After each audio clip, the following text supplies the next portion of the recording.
little introduction. I think a lot of you guys here at Discord know what's going on, but for any of our friends that are watching on YouTube or elsewhere after this event, we are doing an AMA today, and we've got our awesome CEO and creative director, Ted Peterson, with us. We've got our amazing producer, Victor, and our incredible design team lead, Michael, with us. They're each going to be answering a lot of the questions that you have for us. The way this is going to work, if you've got a question, you're in the AMA, go ahead and leave your question in the chat. You can find the chat in the top right corner if you're not familiar with that already. Show chat. It is slow-mo just a little bit to help us keep up with the questions that are coming in.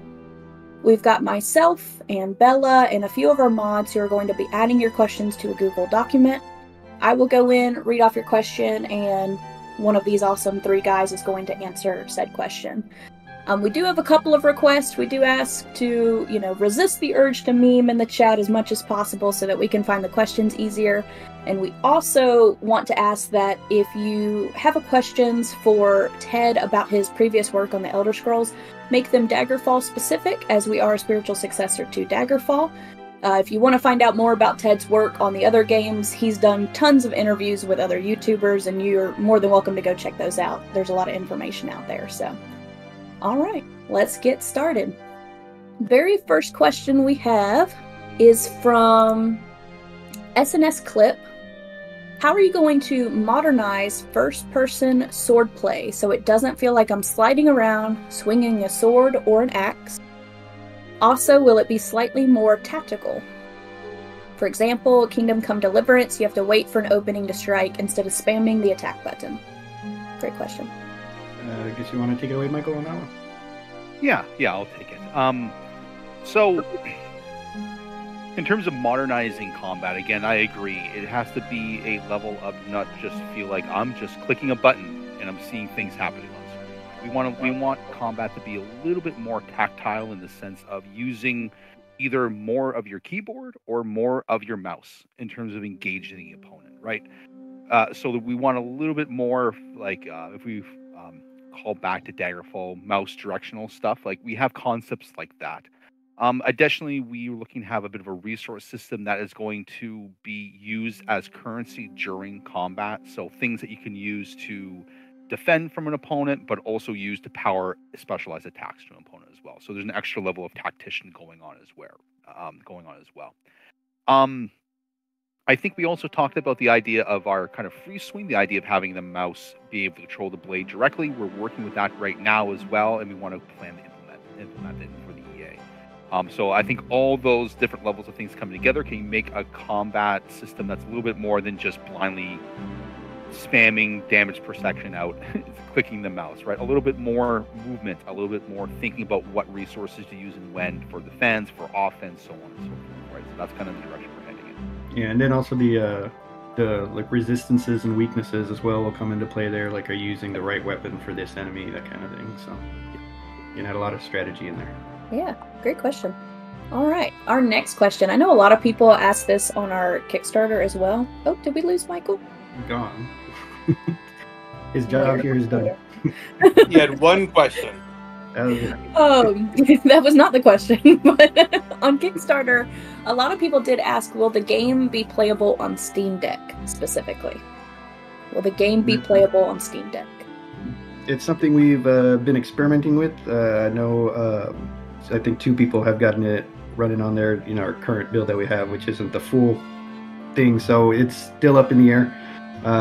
We'd certainly like to have it. We're experimenting with it. So stay tuned for a more definitive answer, but it's something we got our eyes on. Yeah, for sure. I am back. The hang up button and the mute button always confuse Michael. Whoops. It's okay. All right, she was here. This is somebody that sent me a couple questions because they knew they weren't going to be able to make the live AMA, but they did leave us quite a few great questions, so we've got those to go through. What is the current status of the Wayward Realms? If you had to put a percentage on it, about how ready is it for the early access? Seems like that is a question for our producer. I mean, I could offer a number. I mean, how ready is it? Like, 15%. Like we've got a year and some to go, so it's definitely not ready for early access. Yeah, it's really hard to like be quantitative with something like that, because like some system might be there in the super base form, like, you know, you can swing your sword at enemies, but you know, the resistances, the damage points, all that stuff isn't in there yet. So it's like there's sort of combat, but not, you know. It's like you can everything right there. Yeah, and I'll say that we had our admin meeting yesterday, and every team is ahead of schedule. So I'm not sure if like 15% or 20% or whatever, you know, counts as being, you know, where we should be, but we're faster than we should be. So, for whatever it's worth. Yeah, and I think just for additional context as well is that in terms of the game we're building, it's fairly complex. So when we say like it's this % done, we got to think about bringing everything up in sequence with each other in terms of the systems, in terms of the art assets, sound assets, all that stuff, right? So it's a bit of a, like, in terms of like bringing it up, we won't want, you know, combat super good, but then nothing else is built, right? That's not a great experience for people, right? So we have to kind of bring things up in series with each other, or else things will fall behind and not be good for you guys in the end. Yeah, and for example, to add on to what you're saying, we know that programming can do thousands of people on the island, but we don't have art for all the thousands of people, so it's 1,000 identical people. So, you know, like all of those things need to, you know, coordinate together to make the experience what we anticipate it being. Very nice. Thank you. Next question from She Was Here. How is the pacing? Do you feel as though you all are keeping a good pace? Are you somewhat behind, ahead, or about where you need to be? Which I think Ted kind of covered this. I was going to say, I think that yeah, we're ahead of schedule, but you know, that doesn't mean that, you know, next quarter we might hit something that we didn't anticipate and get a little bit behind. So, you know, like any development, you go like, all right, we're blasting forward. Oh, you know, so right now we're in a good stride. Yeah. Yeah, it's only going to get more difficult and complicated as we go. So yeah, we're in the easier part right now. She Was Here. About how far are you with completing the backer rewards? I mean, I guess there's a whole bunch of different backer rewards, so it's kind of hard to say. But I know, like, portraits, we've been really hammering out. Those are probably the thing we've been concentrating the most on at this point.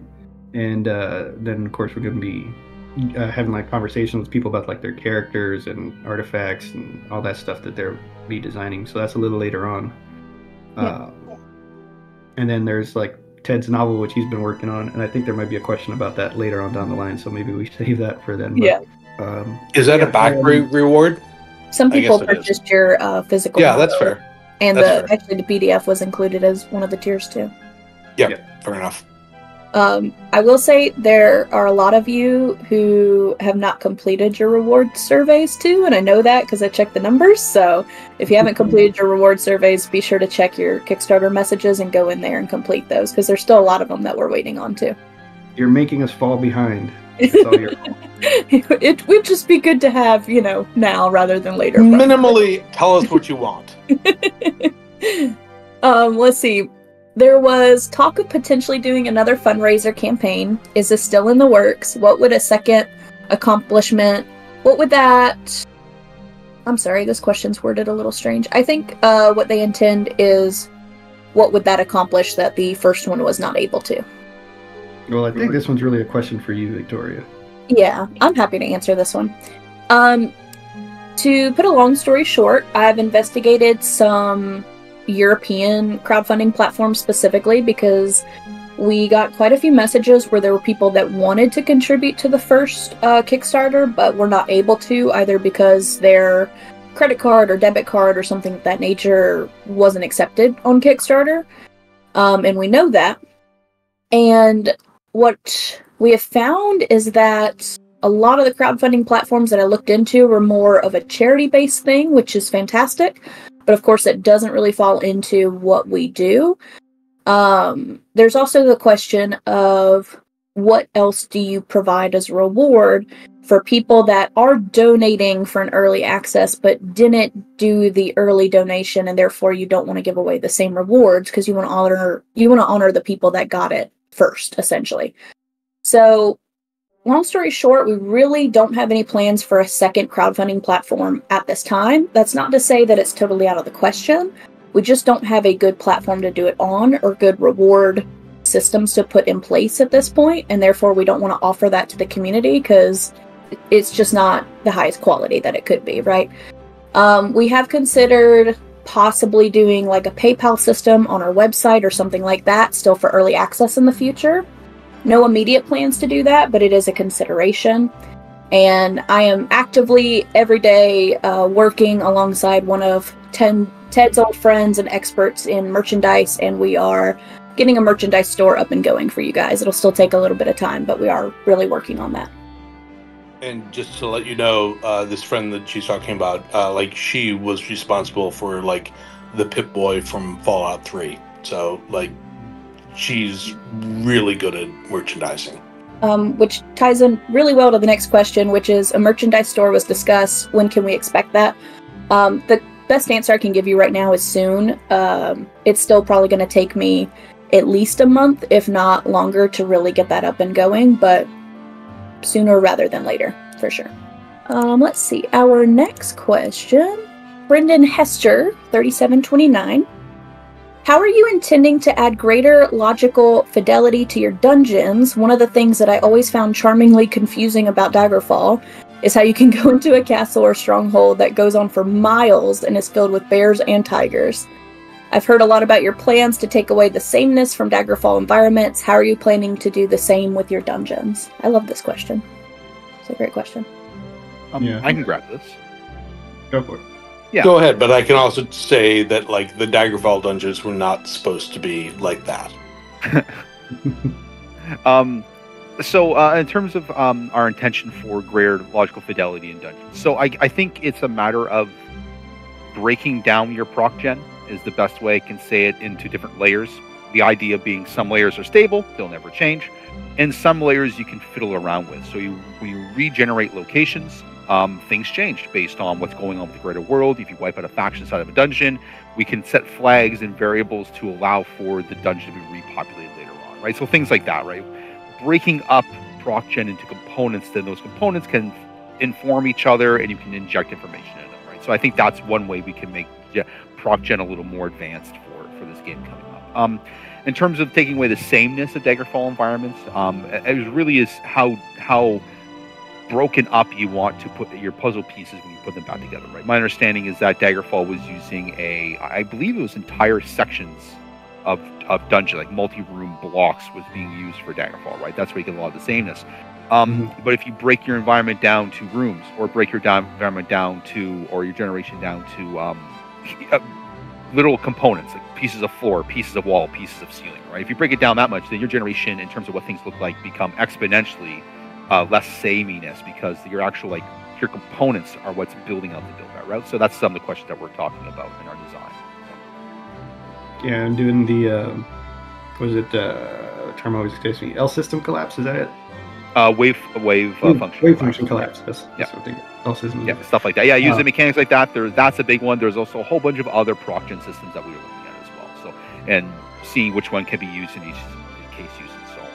And not all the dungeons in Daggerfall were proc gen. Like, there were some we designed. So we'll be, like, for really important dungeons that serve an important story point, we're going to create them handcrafted. Yeah. I did just want to point out a good reminder that Punch left in the chat. Try to keep memeing to a minimum so our speakers can see the questions. Great reminder. Do appreciate if you guys would do that. Next question is, when can we expect to see the next big showcase? Rather that be gameplay trailer, clips, or live stream of the game. Well, seems like that's for you. I'll take it. Sure. Let's see. As far as the next big one, honestly, I don't really see a massive trailer coming out until sometime next year. But we do have some plans. Bella, who has been helping me greatly, she's in the chat as well. We've got some plans for maybe some little short clips just to show off what our team is working on, really. We want you guys to sort of see more behind the scenes stuff. Like, I'm always a fan of things like that, you know. So even if it's just like working on some 3D modeling or something like that, we kind of have plans for some short clips in ways like that. But as far as really long, like full-on gameplay trailers or something like that, it'll probably be a while. Probably going to be a bit. Yeah, and I know we had said before we were trying to get another video out, in case you guys had missed that update. Like, it was something we just kind of kept pushing back because we're just trying to get everything up and going and stuff, you know, since we're now in development. And it wasn't really like to the quality we would want it to be to do a video on anyway, so it just kind of felt like, yeah, we should just hold off on this till later. There's no need to rush it right now. Ted, this one is for you. How far along is Ted's book? It depends on, like, we're not on to another percentage question of like it's 15% done or 50% done. It's probably 50% done. But then there's going to be a whole lot of editing, and it's tricky to write a novel while as a prequel to the world you're developing at the same time. So you go like, like Victor knows that I like sent him the other day, like, what goddess is probably in charge of lightning? So like these type of things we have to talk out loud while I'm working on it. So it's probably 50% like as far as the actual writing, but maybe less when it comes to I'll have to edit the hell out of it. The whole process overall. Yeah. Okay. Very nice. Yeah, we got a lot of lore to sift through, so it's always something you got to keep coming back to. Is like, oh yeah, and I go like, oh, this character is going to be in the novel. How old were they at that point? And like, we're talking about a teenager or whatever. So like those type of things will adjust the book, and but I'm really having a good time writing it. So I think you could enjoy it. I think it's further down on the questions list, but I did see a question that said something about like how deep and detailed is your lore, and very. I think it's just crazy deep. Yeah. I mean, I think of my first Elder Scrolls game, Arena, and like we just like, oh, there are these different races, and there's an evil wizard, and that's it, basically. So simple. All right, this next one is a combat-focused question. Will defeat in combat lead to loading a save, such as the Tez games, for example? Or is it part of a story like in Dark Souls or Outward, and there are ways to get screwed other than combat? So I mean, in some ways we don't want combat to always be the end of the story. That's something that I am particularly interested. Like, death is so final, as one of the quotes is, right? I think there will be death in the game. I don't think every time you're defeated in combat you automatically devise a situation. I think that death sometimes is a consequence, and reloading saves is a consequence. However, I am interested in ideas of like, do you get captured? What the kitchen like? So that puts you on a new quest line, right? That puts you in a new situation where you can use your skills and your abilities in a different way, right?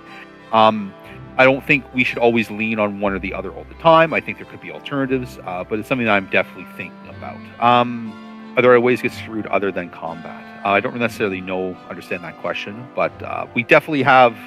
There's definitely fun ways to have a rough time in the game. I think we are definitely one interesting challenge. Fun ways to have a rough time.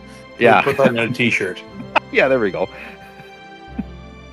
It's also worth noting that we don't want to screw over players. Like that's our philosophy is about failing forward. So even if you might screw up what you were trying to accomplish, that's not necessarily a fail state, and you have to reload. You can keep going from that, and you can see the way that the world's going to react to whatever that outcome was. Sometimes it's in your favor, sometimes it's not. Sometimes it could be both. Like you might upset one faction, but another faction really like that. So very nice.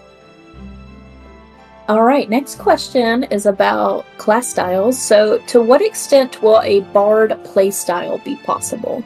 Yeah, I was Things like, speech skills like charm and deception, performative actions, things like that. Yeah. It's that I never thought about the bard playstyle before. I've made some notes in my features to look into that in the future. In terms of like performative, I don't know about that. In terms of social skills and talking and having detailed conversation with people using an actual social skill system, that's something that we are looking into in development. We definitely want the social aspect of interacting with NPCs to be just as rich as the combat side of things, right? We're building an interesting world with interesting lore, and we want to be able to have a system to be able to explore that more than just a passive, I read a book, or I heard a random piece of information that was pre-written and sent to me, right? So something more engaged, and we think like a social encounter system is going to be able to do that for us. Yeah, the performative side is really the harder part to achieve, because that takes time, money, all that good stuff to be able to first of all have, say, like the music or the poems or whatever, and then as well like implement with animation and stuff like that, and that's really probably very much outside of our budget. Yeah. The only maybe workaround would be if we did it via text boxes, where it's like you put on a performance, is how the crowd reacts, fade to black, and a few hours have passed by or something. Yeah, I put something in my forward-looking notes for when we get to that. That's something I didn't think about that before. I didn't think about that style of play style, but I've made some notes in maybe for future consideration. So I definitely I'll look into that in the future. So but certainly any of the social stuff, like is something that we've been talking about all along. So yeah. Nice. We've got some multiplayer questions, both from Alien Bow, I hope I'm saying that right, and Murray Man. Basically asking, they've heard that co-op was mentioned and are curious about how we see that working or how it currently works, those kinds of things. Yeah, so it is something we are still planning for the full release. Won't be there at early access launch. But basically what we really want is just sort of a drop-in, drop-out kind of system where there's a host. They invite their friends join them along for the adventure, whatever.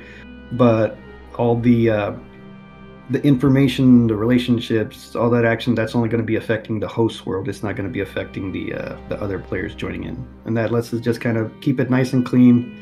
The other players would get to like keep some items and gold or whatever that they earn, but otherwise we don't have to worry about that nightmare scenario of trying to blend people's worlds together. Yeah. We've got some magic system stuff next, from YB and from Alan Bow again. How much depth will the magic system have, and what's kind of the ideal scope when you consider things like rituals, point and cast, glyphs and runes, things like that? I guess I'll take this one. I was going to say, I think it's for you, dude, but it like the deeper the better. Yeah, and I agree. We're looking for obviously for the EA, when we offer the EA, it's not going to be as deep as we want to go, right? There's obviously constraints for time and effort and cost. But we're definitely, the intention is to have a fairly rich magic system, having something that players can engage with, either as a focused build, but also as a flavor for any other type of build that's out there, right? And also the potentiality of people just not picking magic at all. We also want that to be viable.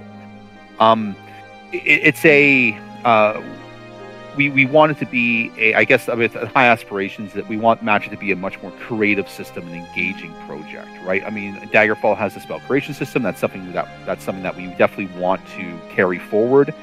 We found some interesting, innovative ways to kind of make it more complex. Which, by the way, was unique in its time. Yeah, exactly. Yeah, and there's very little parallel today, even in terms of like tabletop games, in terms of matching that level of like experimentation and play and just finding things out, poking a system in depth and getting interesting new things, right? We want to have a system with that depth. We have a system where players can pick up different magic effects, be able to combine them, being able to make interesting outcomes, things that work, things that don't work, things that are viable, things that are just screwing around.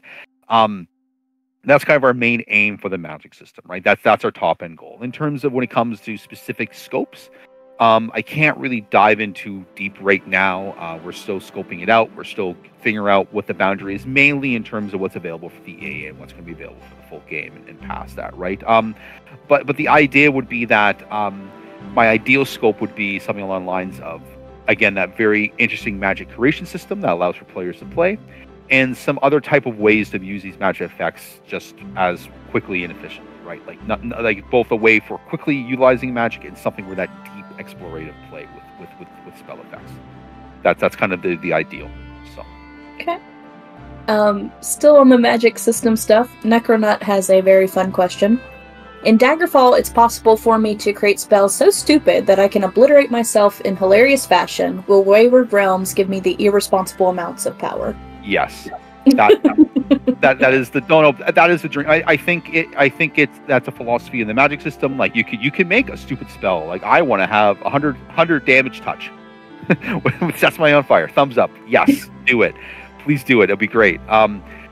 We want to cannot have the exploration and the creativity and not have consequence, right?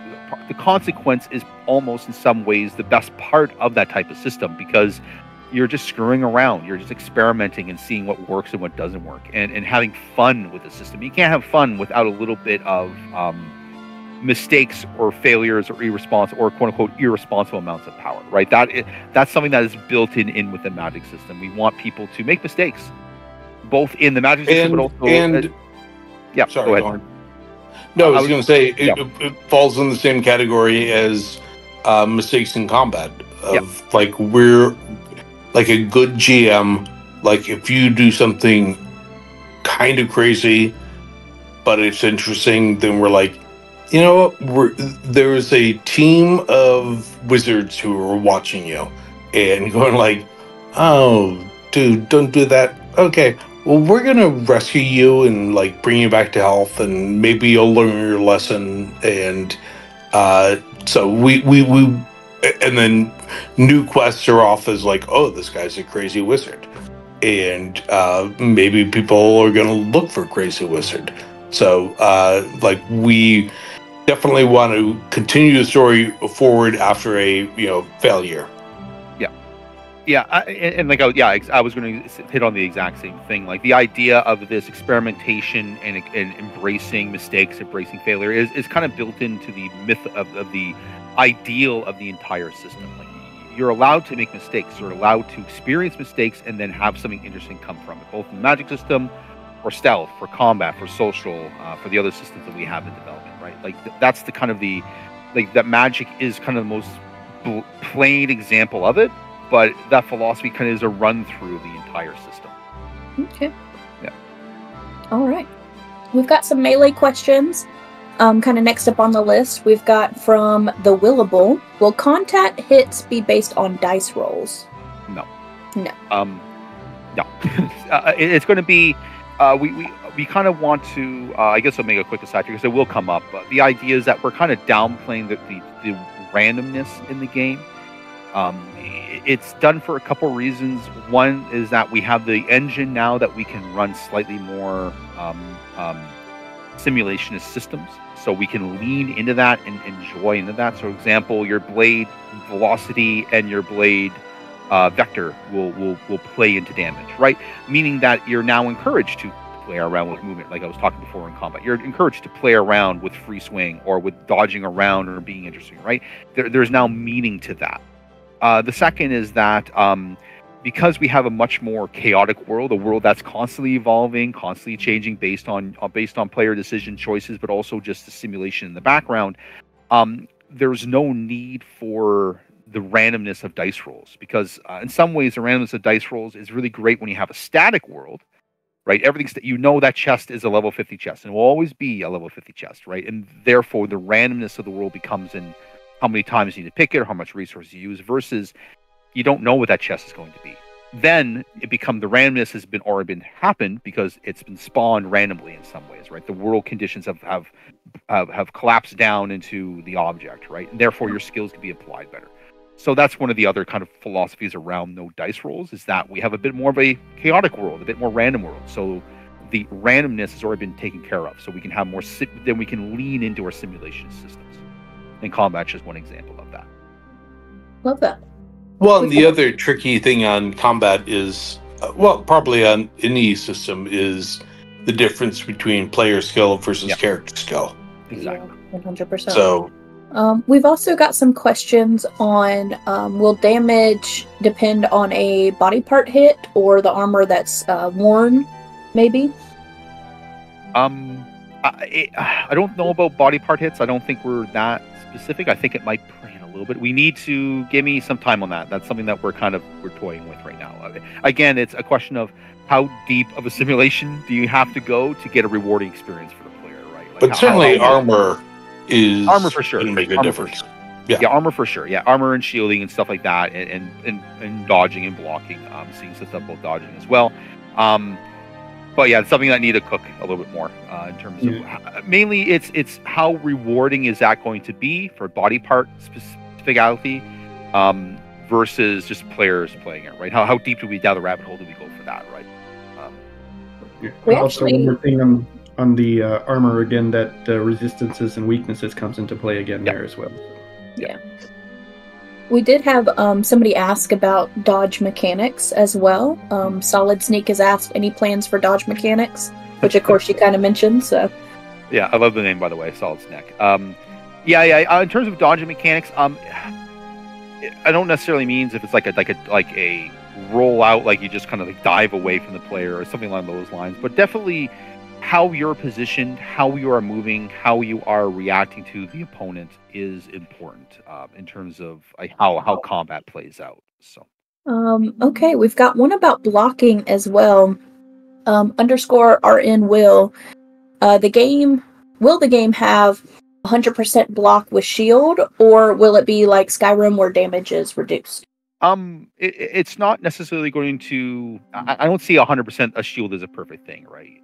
The resource system that we have kind of developing is looking at how you get worn down in combat. Like it's not about just I'm going to be perfect and I block 100%, right? And that's where we stand, right? It's going to be as you're engaging in combat and in other things too, right? Engaging in the world, you have resources that you need to use defensively and offensively, right? And you may block it with your shield, but some of your defensive stats are going down a little bit. And that will add up over time, and that makes you more open to power attacks or special abilities, right? If you're always blocking, you're getting worn down. I mean, carry a heavy shield and take hits. Your body is going to react to that, right?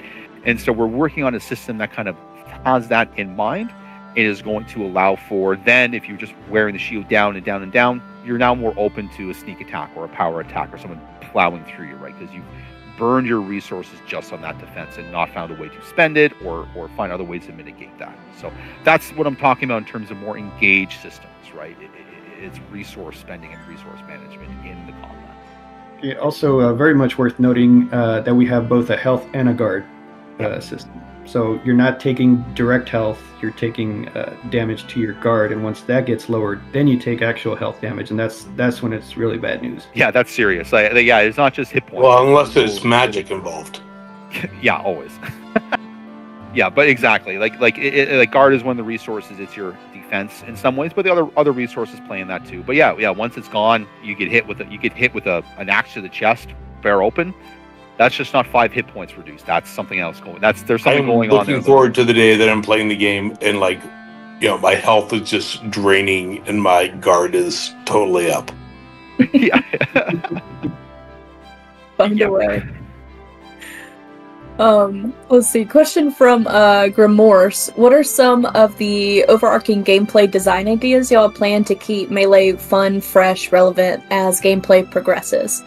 So they listed like weapon masteries, skill, weapon combination, uniqueness, dual wielding, etc. Yeah. So for that, like I said before, one of the things is going to be obviously our control and our resources, right? Using the keyboard and mouse more effectively for dynamic combat.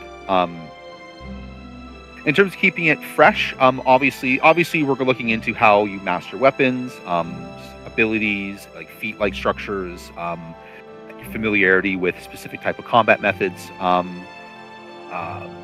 possibly weapon styles, but again, we're cooking that right now, finding what's the best combination for players to play with, right? So it really is going to be really the philosophy would be keeping it in the moment combat is interesting and fresh and engaging, right? It's not, you're not going to, I don't want players to become very rote in how they engage with, oh, I am killing the 50th bandit.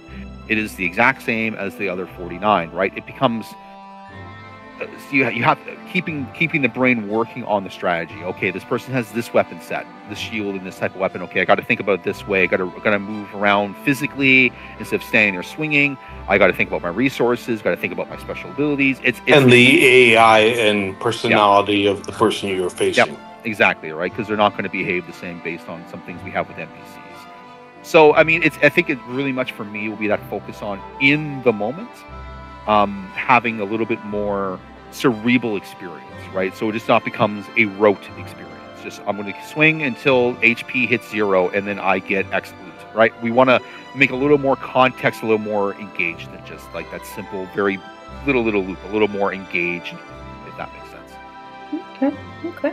Let's see. We've got a question from Elthared. With the late pledges, will that also include more game features if it passes certain milestones?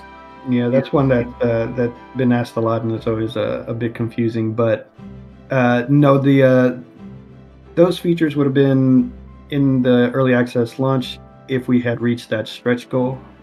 With it already being, like a couple months down the line, we wouldn't have the time to implement that, even if we do reach that mark at some point. But it's not saying it might not make it. There's a chance, but we're not promising anything. I was going to say, our certain plan is to under-promise and over-deliver. Yeah. Okay, great. We've got Orderu. I have no idea how to say that. Has a beta test date been confirmed yet, or does more work need to be done? Yeah, he's got two separate questions, but the first one is, has a beta test been confirmed yet? No, we're just aiming for late 2025 at this point. As we get closer, we'll be able to narrow that down more for you guys. Yep, for sure. And will there be a pet system in the game? I know I've seen this question a few times too. Like direwolves, cats, birds, creatures that'll fight alongside us during adventures. And I think I saw somebody else post a similar question asking about like snakes, dogs, cats, all that kind of stuff. We do intend for obviously we intend for a companion system. Like that's kind of would be a big omit if we didn't include that. In terms of the first release or the access, we'll see about that. I'm not really too confident about that specifically, but in terms of long-term planning, I would love to see some type of animal companion system. I think that's something that's very doable. It's something we already have quasi plays out with NPCs being companions. So taking it from a dude to a cat isn't that much of a massive leap to make that happen. So I should put that in, actually. I'm going to put that in my notes because I don't think it's been explicitly stated. I think it's been implicitly, but I'll make that explicit in my notes right now. Love it. All right, we've got someone who is asking, as someone who has a love for sandbox RPGs, I love seeing the world move and grow without me doing anything. How does the world progress? Is it based on quests that you do? Are things just constantly happening? Also, in what ways can you interact with the world more in depth? Is it romance and marriage systems? Can you buy and own property or towns? And then they also asked if there was a companion system, which of course you've kind of covered. Yeah. Want me to take this, Victor? Ted? Well, I'll say a few things on that one. Yeah. Yeah, as far as like how the world will change around you, definitely quest is an obvious one, right? As the whole point of the game is the whole interplay between the factions and who's coming out on top, and right, who's growing their territory, who's getting into power. So that automatically, you see some changes from that. But we also have the world events that take place, and those I kind of like to describe them as sort of like the big major plot beats in a main quest. Since we don't have a main quest, the world events kind of take that place, and so these are big things that are happening in the world that like have a big effect on it. And with those, you don't have to interact with them if you don't want. You can just see the way that they play out. So that one's definitely biggest way that you'll just sit back and see how that world is changing. And then was there another part of the question that we didn't answer?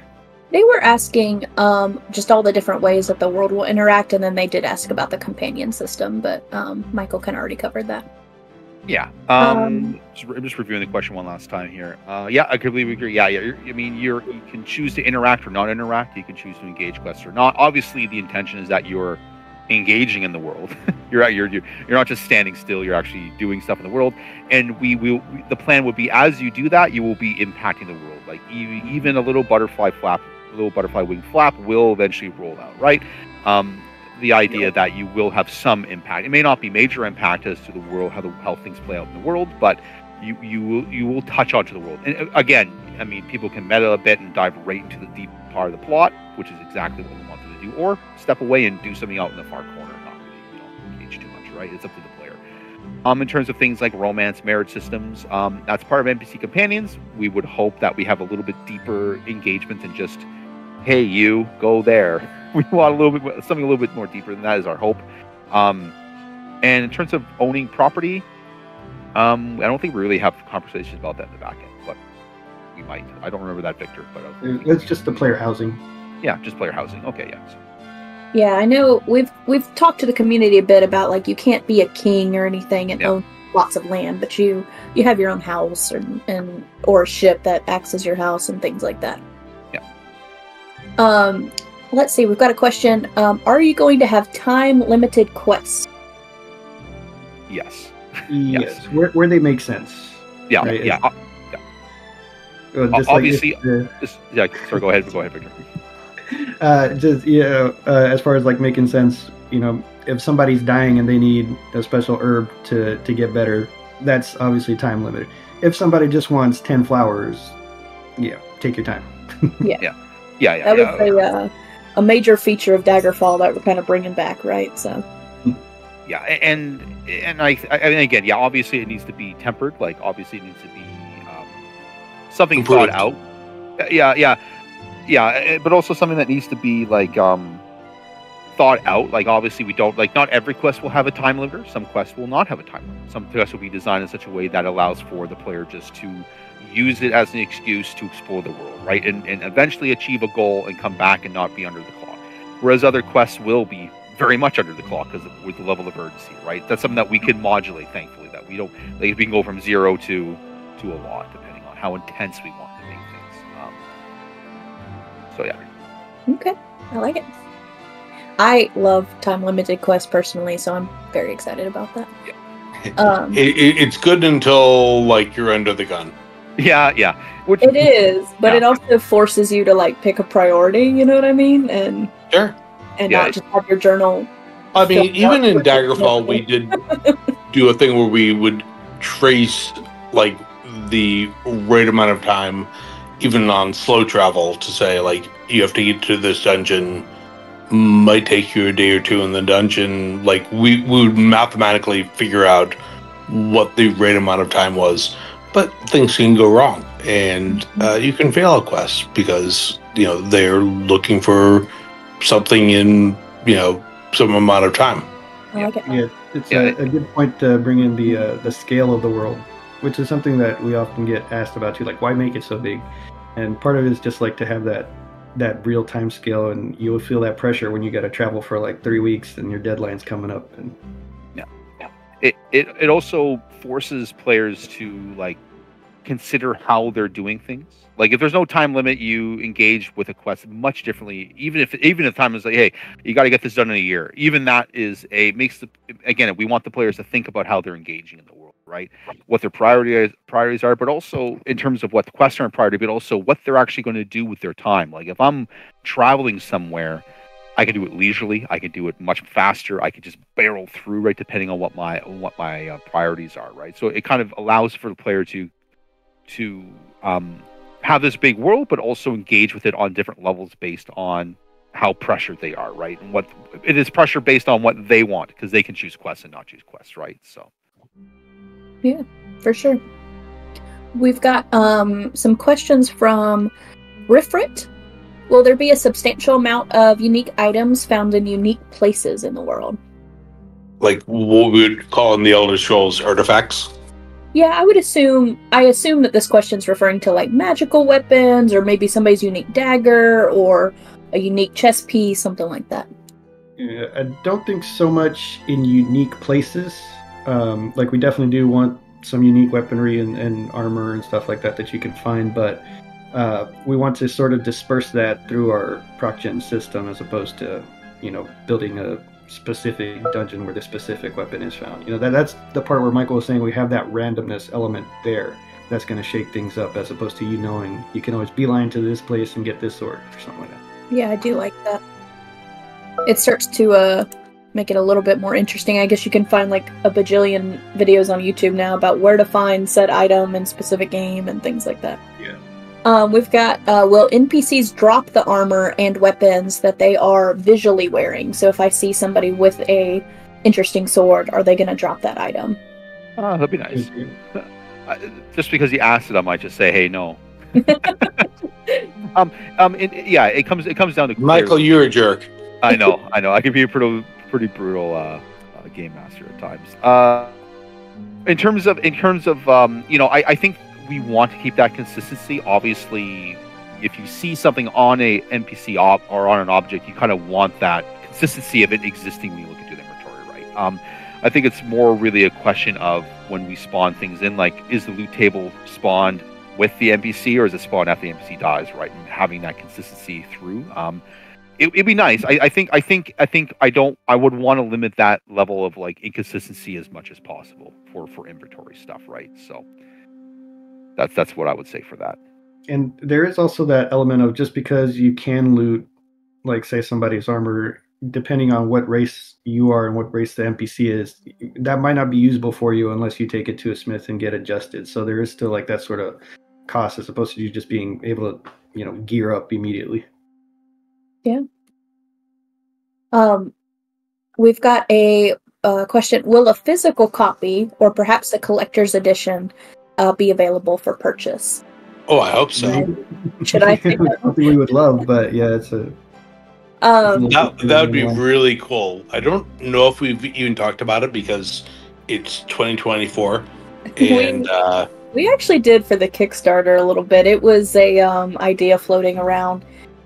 We had considered creating a collector's edition to be available for the Kickstarter, but ultimately we had not had any merchandise plans underway, and we really just weren't ready to present something like that. But can we do a floppy dish version? Wow, you're really going old school now. You can buy them, right? I mean, I'm pretty sure at this point you can buy them in bulk, so it might just work out in terms of finance. That's right. Well, the way it's going to have to be, because it'll probably take like... Yeah, exactly. Yeah, exactly, yeah. There are no like guaranteed plans for a collector's edition yet, but I think all of us on the team would love to be able to do that. So I can certainly see it being something that is available in the future, for sure. Yeah, it's like being a musician going like, I'd like to have an album, like a physical vinyl album. Yeah, like a record. Yeah. Yeah. That would be cool. Yeah. Well, it all depends on cost. Yes. Right now we're still just on SoundCloud. Right. Let's see. We've got some interesting questions from Inquisitor Duncan.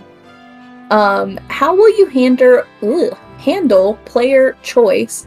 Should decisions have weight, and should the game let players fail the same way Daggerfall lets you miss the main quest if you miss the time limit? Will bad or evil decisions open up new gameplay styles? Yes. Go ahead. Yes. Go ahead, Victor. Go ahead, Gus. Well, I was just going to say, like, yeah, that's really important to us. Obviously, we already hinted at that, talking about the, the impact and stuff. I kind of want to touch a bit more on morality, and I'll hand it over to you, Michael, to cover the rest more. But like, as far as say like evil playthroughs, we aren't doing so much like there's no karma system. There's no like exact good and evil. It's more of a perspective kind of thing. So depending on your faction that you're allied with, this other faction might be evil. But if you're allied with them, well, then this other faction is evil. So, as far but as if you're a fucking psychotic and you just like run through and like shoot fireballs at everyone, then yeah. Yeah, there's like, going to be like consequences. you're not limiting people's actions, so you can always go and murder an entire town if you want, or try to at least, because it'll be a lot of people. But but as far as like opening up new opportunities, it's really just going to depend on who you're allying with and what their motives and goals are. And then, Michael, if you wanted to touch on the rest. I think that's I mean, we want to have a system that is allowing for players to have freedom of choice, and freedom of choice means making decisions that us as writers and designers may not agree with or may not intend for, right? But it's about having a system that's a bit adaptable and being able to pick up on changes, pick up on player behavior, and be able to carry forward. Like, for example, if you go and you murder that town or attempt to murder half the town, yeah, bounty hunters and Kingsguard may start seeing you as a threat and start coming down on you, right? You may have new opportunities based on your behavior, right? Doing certain things may open up doors for new factions, may close doors on others, right? So the idea is that there's a bit dynamic going on. So it's a bit dynamic, and we want to lean into that dynamic, allowing players choices to really like ramify out. So we're thinking about systems that will allow for that and detect that and play into that. And I would add that there is a difference between if you're really sneaky and you just want to kill the whole town, but you're like hidden away and you're a great archer and you're hanging out, and if no one catches you, you're fine. Yeah, I agree. Yeah. You don't have to worry about like lockpicking something, still not being seen, but turning around the corner and there's a guard staring at you. Yeah, like if you're good at it and you're just like, yeah, I'm just walking into this place that I have the key to, and they're like, okay, cool. Yeah, obviously. Yeah. That kind of leads us perfectly into the next question, Ted, actually, is will there be a type of reputation system or reputation tracking? They put, for example, I killed the villagers in a town or members of a race that then that government or race should try to take revenge against me. Yes. I can expand on it, but the overall thing is like, we're tracking your reputation. Why does this person hate you or this person like you? We actually had that in Daggerfall, 30 years ago, but we didn't communicate it very well. So a lot of it is just kind of, expanding on that and making sure the player knows that, in some way, some NPC telling you, or however we do it, that, all right, this action you did is going to be a problem with this faction. Mm-hmm. Yeah, I think I've heard you say in the past, Ted, you kind of, you guys did that a lot in Daggerfall, but it wasn't set up in such a way to really tell the player that information all the time, right? Yeah, you just show up in a little village and everyone was like, oh, we hate you. And you're like, why? And it turns out you did a quest for the Knights of the Rose, and that pissed off a different faction, and like that was, again, 30 years ago, already done, but we didn't communicate it to the players. Yeah. So it's like, okay, well, that's a simple solution. We can just make that better to make it clear what you did made a difference. Yeah, no, I think that's great. Let's see, we've got do you plan on supporting the game with paid DLC or free updates after the full release of the game? DLC was a dirty word in 2014, but since then, I find more people support DLC and hate live service games or cosmetic-only purchases that don't expand on gameplay. Yeah, well, it kind of depends on what kind of DLC, because we don't really want to do like those cosmetics or, an armor or something like that, a weapon. We'd rather do like a proper expansion. Seems like you were getting really close to Bethesda. I would never say anything like that.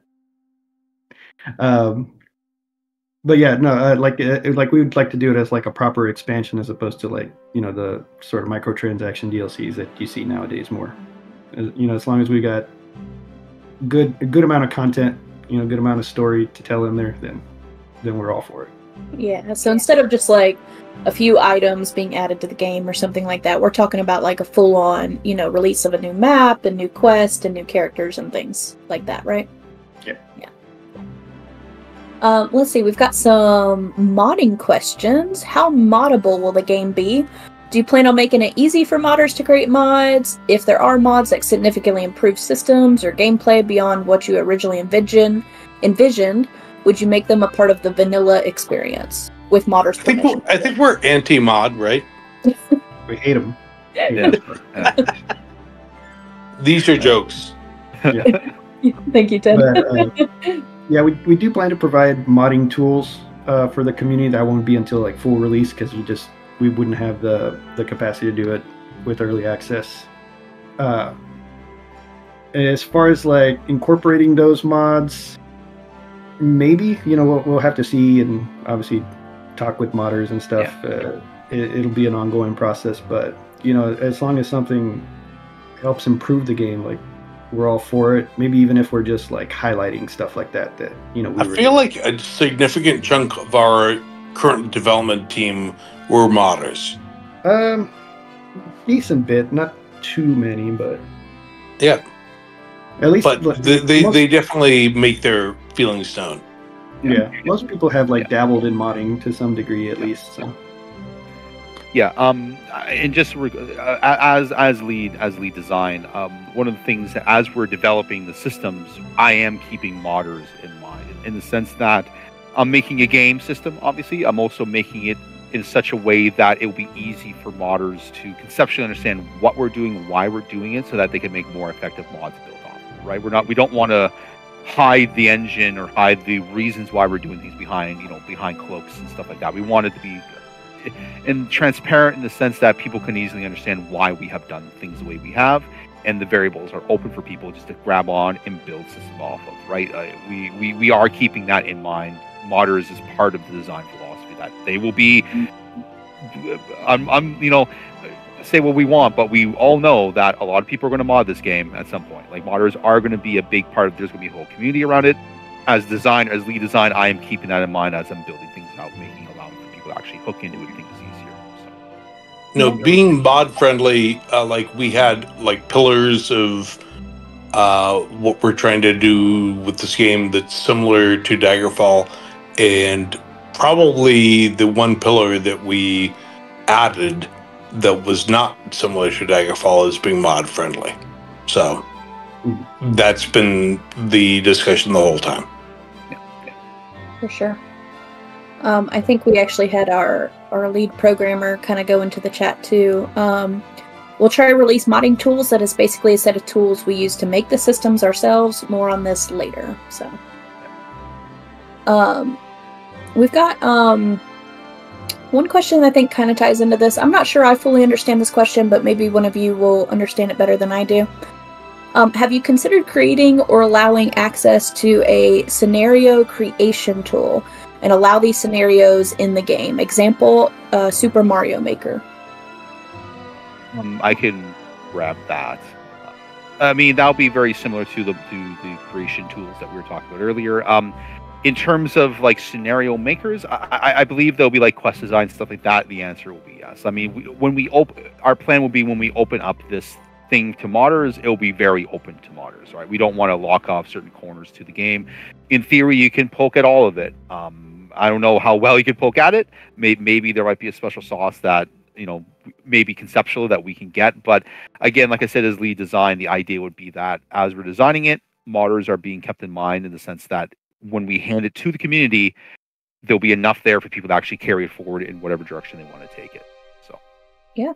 I feel like we may have covered this one a bit, but I'll go over it quickly just for review. We've got a question from Jacob. How far can you raise in terms of social status? Can you gain a position of guild master? Can you be a town mayor or a lord with a castle or even the ruler of a kingdom? No, yeah, we had touched on it before, but you can climb ranks in factions, but you're not going to be in a leadership position in those factions. So, like, you can sort of rise to some prestige, but it won't be an administrative position at any point, because you're still an adventurer, and we want the player to be able to go out and adventure, and it's not a simulation of administrative duties. That'd be a great game mechanic, by the way. Yeah, just sit down at a desk all day and file paperwork. Essentially, just moving paper. Click the piece of paper, drag it to the finished box. It's a work You guys are simulator at laughing. that point. I was saying, you guys are laughing, but when I first joined Bethesda, they had a series of games called Hockey League Simulator. Oh, yeah. Where you were not playing hockey. You were the guy who was like coordinating, like your whole team, and like basically being the business manager for your team. And I was like, what the fuck? But it was like they sold a couple copies, so there's a world in which people like that. But not gonna get it. Yeah, not gonna knock people like that. But that's not the intention for this particular. No, my God, no! Don't make me make that game. There are tons of work simulators out there that people love. That's just not what this game is necessarily going to be. Oh my God, I hope not. We've got an interesting one from Kirith. How do you make large swaths of terrain interesting to traverse? So I feel like a lot of big open worlds, you just have to hold W for half an hour between combats, but I think a great big open world would make the hiking interesting, itself interesting. Do you guys have a plan to make hiking interesting, like just the act of crossing terrain, or will the game lean more on fast travel and the miles of space in between, or more like a backdrop? Yeah. Well, I think I do want to differentiate between sort of these two styles that are always kind of brought up, which is something that's more like a simulation of a real big giant world, which is sort of what we're going after, as opposed to like the more theme park world design of more modern games. And that the theme park one is just like you always have to engage the player with something. There's always an enemy attacking you, or there's something just off in the distance to see. And obviously we do still want that sort of engagement with the player. We want you to explore, we want you to be rewarded by exploring. But we feel also like it doesn't have to be just a constant barrage of experiences to the players. Sometimes just, riding your horse through the forest, like that can be very engaging and very lovely, especially with Eric's soundtrack playing in the background. So we do think like there's moments for that as well.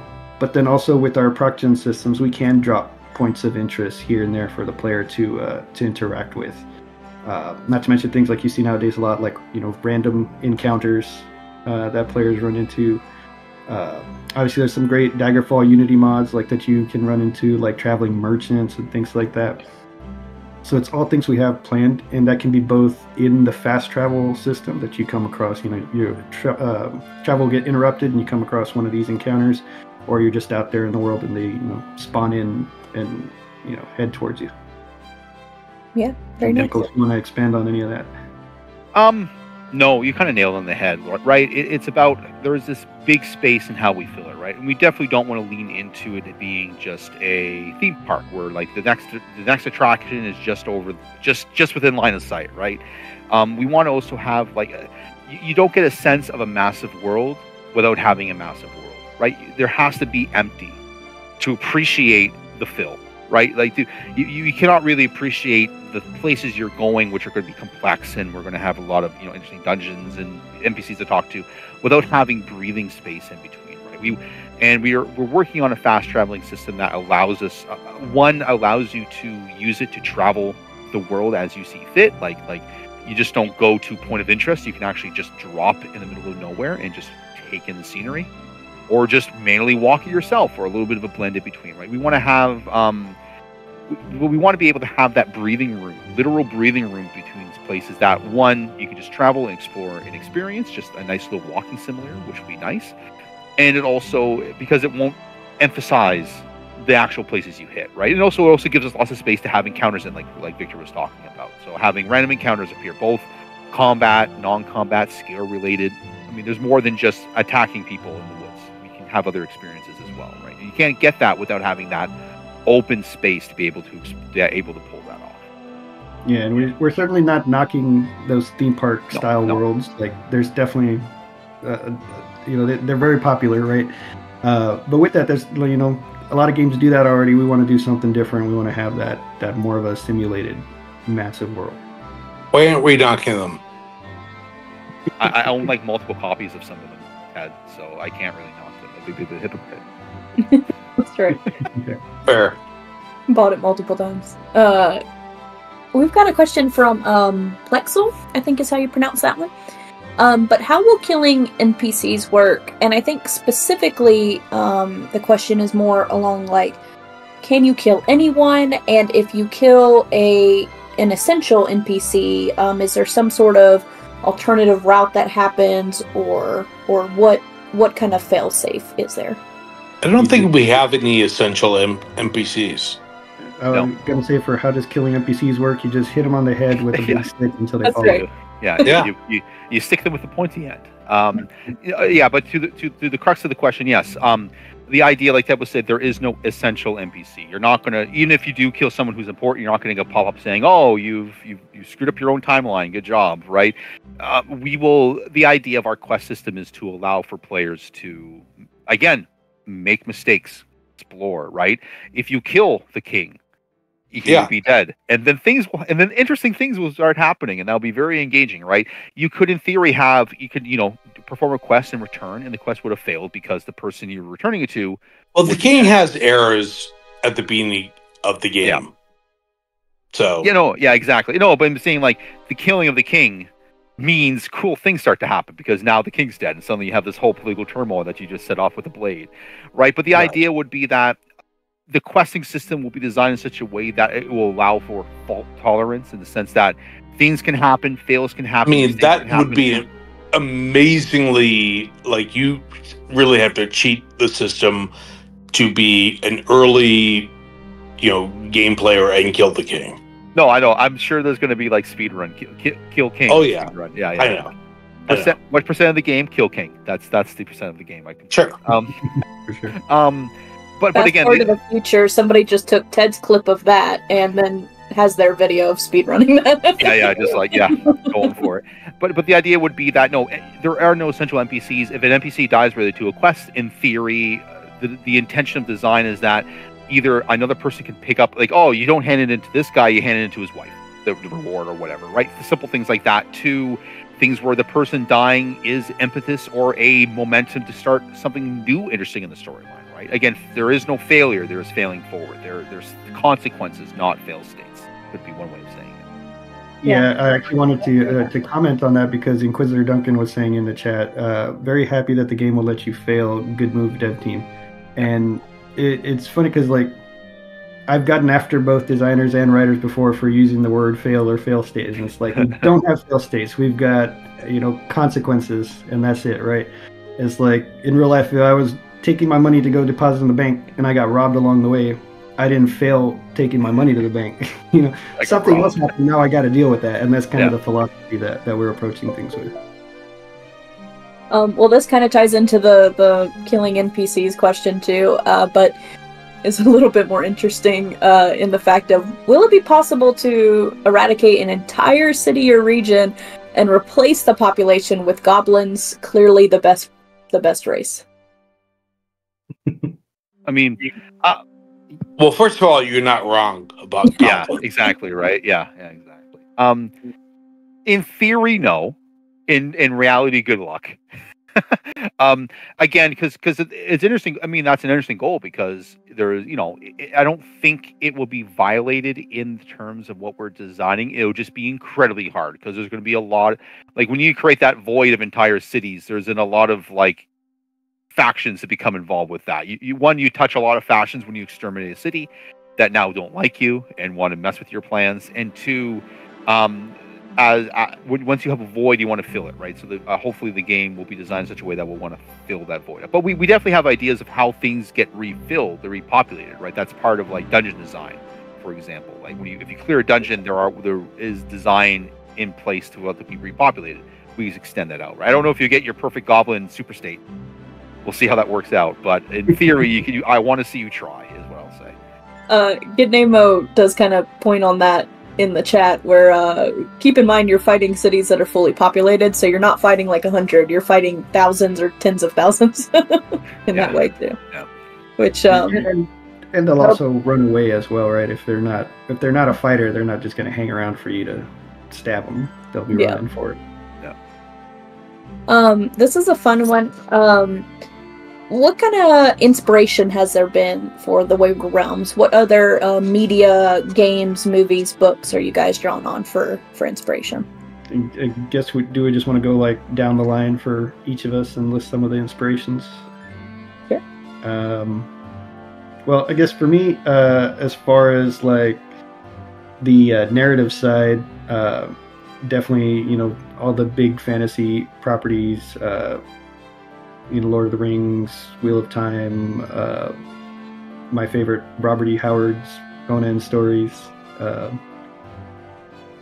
Gameplay-wise, obviously Elder Scrolls, very much up there. But other, the major RPGs like Dragon Age. I'm going blank now on names of stuff.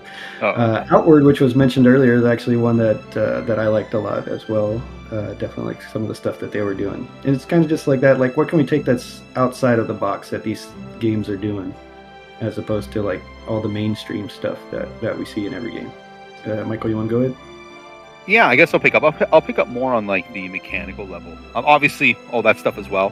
For video games myself, Baldur's Gate, the original Baldur's Gate series would be pretty big for me. I just want to add that to the list because it's a very, in some ways similar, some ways different, but like a really grounded world that you can like really crawl around with, right, and explore stuff. Not to the same scope, but definitely to the same vibe. In terms of mechanics, I am very much a tabletop role-playing game type of guy. Arguably, you can even argue my life is more about playing tabletop role-playing games and playing video games in some respect, right? So obviously Dungeons & Dragons systems, but I mean, I follow a whole bunch of weird, small-scale systems and kind of newer developments in the role-playing game spheres in terms of mechanics and systems and stuff like that. So things draw in from there as well. I could rattle off what's on my shelf, like Starforged, Dungeon Crawl Classics, Mothership I just picked up recently. I have a Dark Sun box kit lying around as well. Just interesting mechanics, interesting ways of how players can engage with systems, right? And how those systems can reward the player for doing certain things. That's a part of my perspective as well. And I'm not sure if we have Ted already stepped away. Ted, are you available to share some of your inspirations for the game? Sorry, I had to go to the bathroom. Made it back just in time. Yeah. So what is the question? The question is, what are some of your inspirations for the game? So what media, movies, books, all those good things have you drawn from? No, I think a big part of our conversations with writers was to take your favorite books and take your favorite movies and see if we can work in our world. And, that's a question for like quests and stuff like that. So, I mean, my God, it's like the list is like hundreds long of like people who want to do, hey, I want to do a Casablanca type storyline, or I want to do a storyline that's based on, I don't know, when Harry met Sally or whatever. Like, like that is part of the thing is like, we'll steal from anyone. So true. Gotta get inspiration from everywhere. I'm looking forward to that You Got Mail quest line. I haven't seen that yet, but like you got mail, but it's like a courier who's delivering notes to a tavern and that kind of thing. This is a great question. I know we saw this one on Kickstarter quite a bit too, from Redacted. Will the game be available on consoles? I know that's a big one. Hopefully in the future. Eventually. Yeah. It's something we all really want, but we got to concentrate on, the task at hand first, which is building this thing for PC, and then we can explore those options. Well, we're definitely, anticipating that, and it's really easy with Unreal Engine to send it over. We need to make sure that the that it works. So. Question from Do Leaves. Will there be a difficulty setting that can be changed during gameplay? Similar to other Elder Scrolls games, will this only be able to be selected at the start of the game? Will there be difficulty settings at all? Michael, you want to take that one? I guess that's me, yeah. I haven't... Our thoughts about like difficulty in gameplay is like one of the ideas is to tie it deeply into character generation.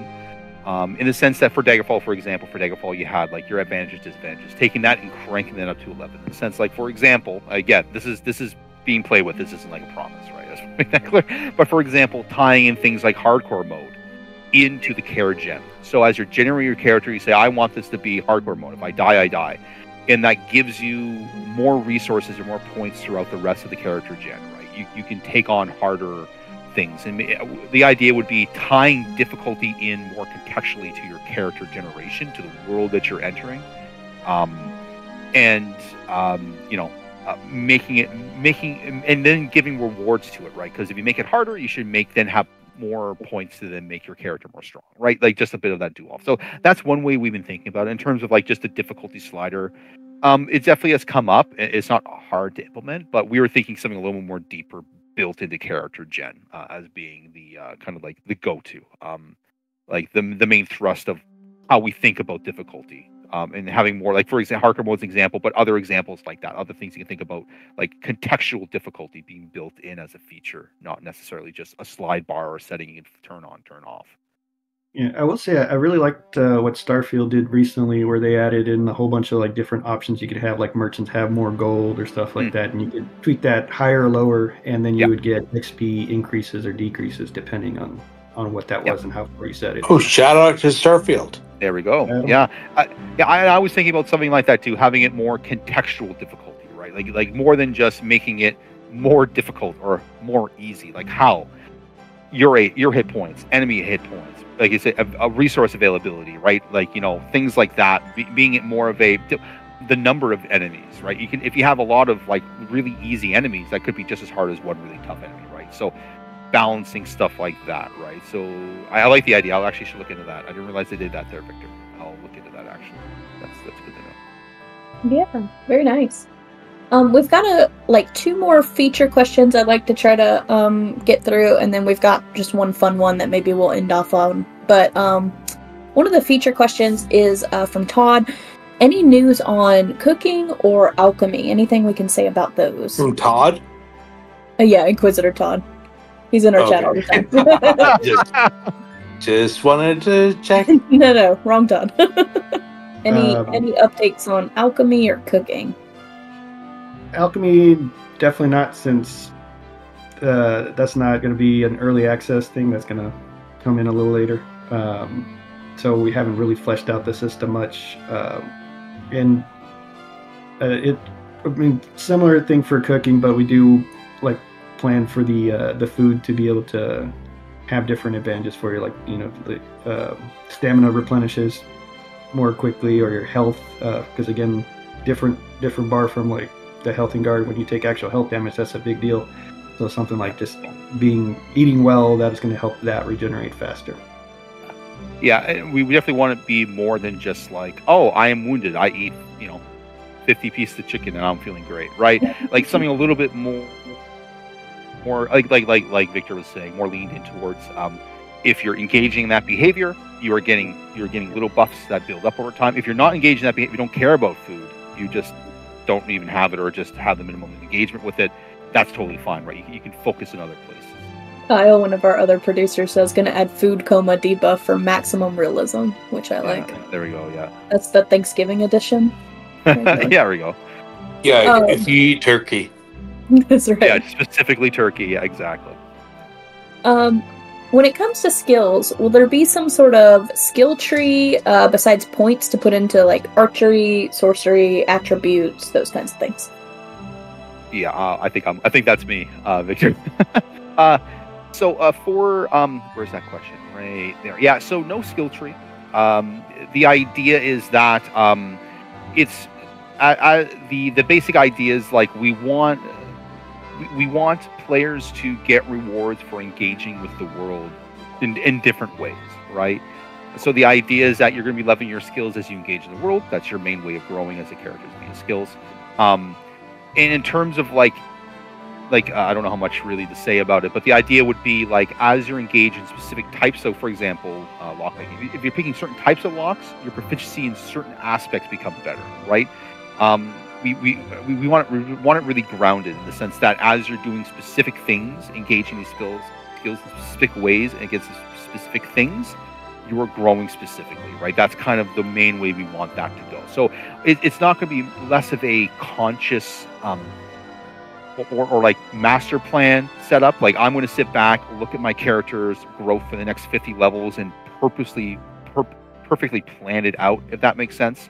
It's going to be a more of the lines of as I'm engaging in the world, I'm growing specifically with my engagement. That's kind of the way we want to lean into that. So, but again, that'll be there for most systems. Most systems are going to be we want depth in things, and we want those systems as you're growing your skills to be relevant to cool things that you can do in the world, obviously, not just a flat number that just adds math to stuff. So, yeah, for sure. All right, we are at time. I'm going to finish off with one really fun question for everyone. This is from Inquisitor Todd again. What's everyone's go-to karaoke song? This is the most important question of this AMA. Bohemian Rhapsody. Oh yeah, that's good. I'll go because with I can't do any of the notes, so I'm just gonna flail. California Dreaming is my answer. Oh, it's such a good tune, man. But that is weird because that's like a song with like a bunch of people singing together. Exactly. Group karaoke activity. It's like Beach Boys. I think Victor's plan is he brings in somebody else and just puts the attention. He's a downplay, just in the back. Yeah. I have actually sang California Dreaming karaoke before. This is a real thing that happened, so therefore, that's my answer. It does. I guess me, I don't know, Freebird. I don't know. I don't really do lots of karaoke. I don't either. What do you think you could sing? And Victoria, this is on you too. I'm like a 90s kid at heart, so it's gonna be like I don't know, in late 90s, early 2000s. It's gonna be like Britney Spears or something like that. Oh no, sorry, no, I take mine back. Thriller. I claim Thriller. Thriller? Is that what you said? Yeah. That is a really high song to sing. Yeah, man. You got to shoot high. Shoot for the stars. Yep. That's what I was saying. Like Bohemian Rhapsody. Like, give myself a big challenge. Fantastic. Punch in the comments at Beach Boy.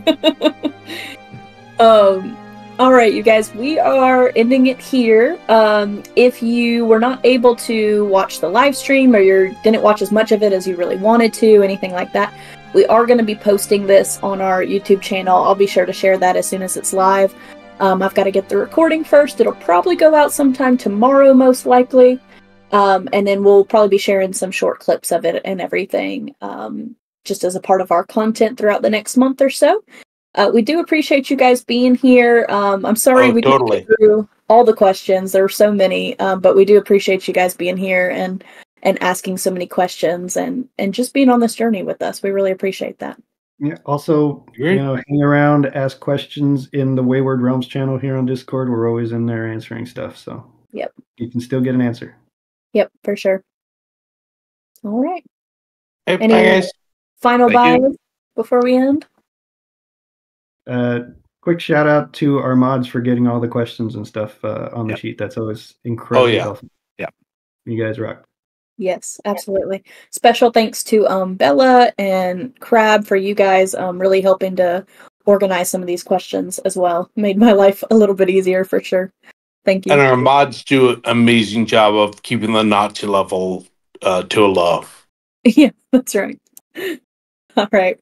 We will sign off here. Thank you all so much for being here today, and we will catch you later. Bye. Thanks, everyone. Bye. Thank you.